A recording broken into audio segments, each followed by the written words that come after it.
اصل میں آپ لوگ مولویوں کا دماغ گھماتے ہیں. سوال ایسا کرتے ہیں کہ مولوی کہے جائز ہے. قسطوں کا کاروبار کسی بھی مولوی سے پوچھیں گے تو کوئی بندہ یہ نہیں کہہ سکتا کہ قسط کا کاروبار ناجائز ہے.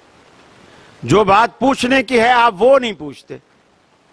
قسط کے کاروبار کا مطلب یہ ہے کہ ایک بندہ یکمشت پیسے نہیں دے سکتا اور آپ نے اسے سہولت دے دی کہ یار تو تھوڑا تھوڑا کر کے 5 قسطوں میں 10 قسطوں میں 20 قسطوں میں 15 قسطوں میں آپ مہینہ مہینہ آپ کر کے توڑ کے پیسے مجھے دے دیں.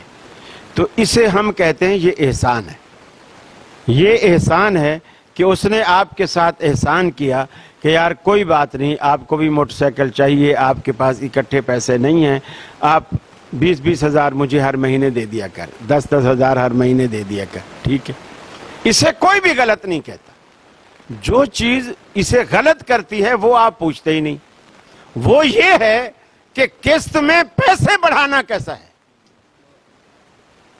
جب آپ کوئی چیز کسی کو ادھار دیتے ہیں, نقد کی قیمت اس کی 1 لاکھ روپے ہے اور ادھار میں وہ 1.5 لاکھ ہو جاتی ہے, یہ 50 ہزار جو بڑے ہیں یہ بڑھانا کیسا ہے, پوچھنا یہ چاہیے تاکہ مولوی کا بھی دماغ ٹھنکے کہ مجھ پہ کوئی سوال آیا ہے. یہ جو ہے قسط پہ مدت کا معاوضہ, سود یہی ہے. جب آپ کسی کو 1 لاکھ روپیہ دیتے ہیں اور 6 مہینے بعد 1.25 لاکھ لیتے ہیں تو وہ جو 20 میں 25 ہزار بڑا ہے وہ کس کا معاوضہ ہے؟ 6 مہینے کا. اور یہی سود ہے.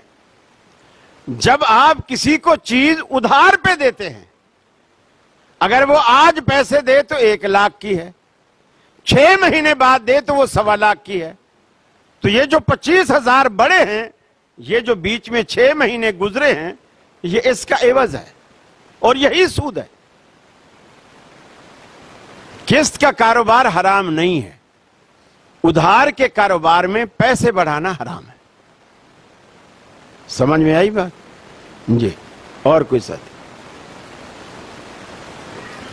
اور اس پر اگر آپ کو مزید ڈیٹیل چاہیے ہو نا, میری ایک کتاب ہے جانب حلال, جانب حلال, kitabussunnat.com سے آپ اس کو ڈاؤن لوڈ کریں اور اس پہ قسط کے کاروبار کا پورا آپ کو چیپٹر ملے گا.